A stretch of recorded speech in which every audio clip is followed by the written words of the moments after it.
What's up, guys? Pyromaniac 720 here, and I have for you my battles from the West Hartford Premier Challenge that I went to over the past weekend. So my team for this weekend, I decided to run Trick Room. The team was Star Raptor, Gardevoir, Pangoro, Ampharos, Amoonguss, and Rotom Heat. So obviously I have two heavy hitters in the Trick Room within Trick Room with Mega Ampharos and Pangoro. Pangoro, by the way, is a beast. Just for the record, I gave it Life Orb, and it ran Hammer Arm, Crunch, Poison Jab, Protect. Poison Jab one-hit KO'd like every fairy. And Crunch is able to one-hit KO Aegislash in shield form, which is pretty cool. And I have Gardevoir as my setter. Really bulky Gardevoir. Anyway, so this is my round one match versus John Valentino, also known as Ryose. I don't know if that's like he's not any of the other forms, but that's his in-game name. So I was a little worried about this team going in. I had only had like 13 games of practice with it, with Showdown being down. I finished breeding it Friday night.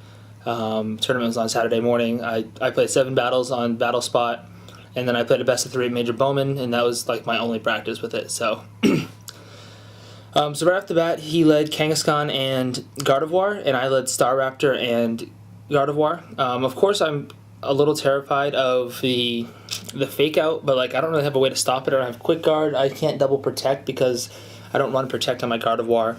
If I could change one thing about this team, I would definitely drop ally switch for protect. I think it would have been a lot more useful for me in the long run. I didn't end up using ally switch once, I don't think. I tried to once, but I couldn't move from paralysis. So he goes right in on the fake out on Gardevoir. Doesn't do too much damage. I go right in on the close combat onto Kangaskhan, which in hindsight probably wasn't the best move. I probably should have just Brave Birded the Gardevoir and knocked it off the field, because if I have Trick Room set up, then Kangaskhan like it gets annihilated by Pangoro. So like I should have that was a bad move on my part. But close combat still brings it down pretty low.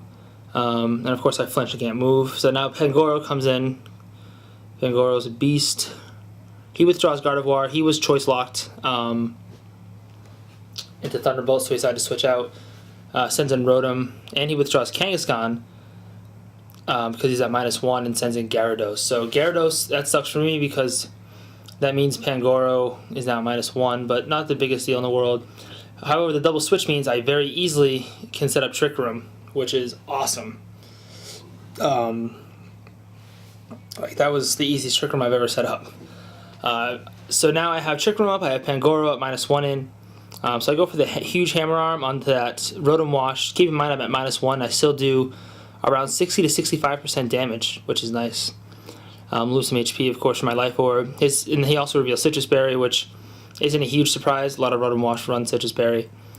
And then I go for the Moonblast also onto that Rotom Wash, trying to get it off the field, knowing that he's going to try to Will-O-Wisp me.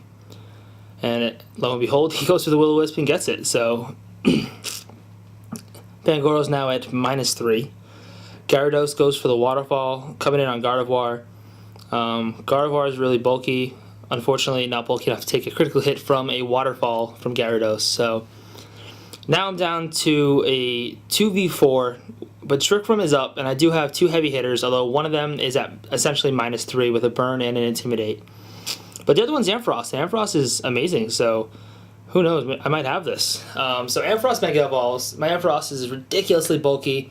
I run Quiet, 0 speed, IV. It's got max, not max, it's got 180, I think, EVs and special attacks, so it's, it's all, not quite max, but it still hits like a truck.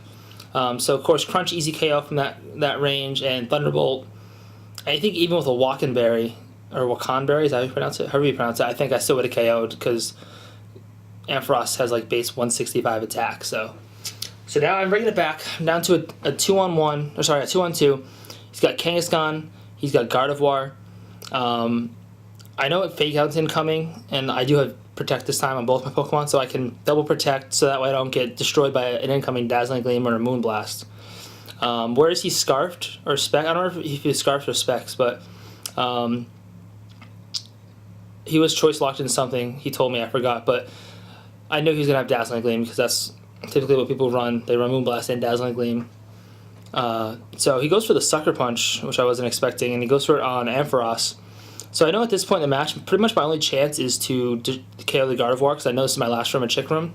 So I go for the Poison Jab. I'm at -3, and it still does just under half. And now Ampharos goes in for the Thunderbolt, and I need it to KO. And luckily he is, like I said, he's a choice locked. I think he was Scarfed, and Scarf Gardevoir are typically pretty frail because they invest most of it in speed. So the Trick Room runs out, and I know I have this game in the bag because he can only target one of my Pokemon.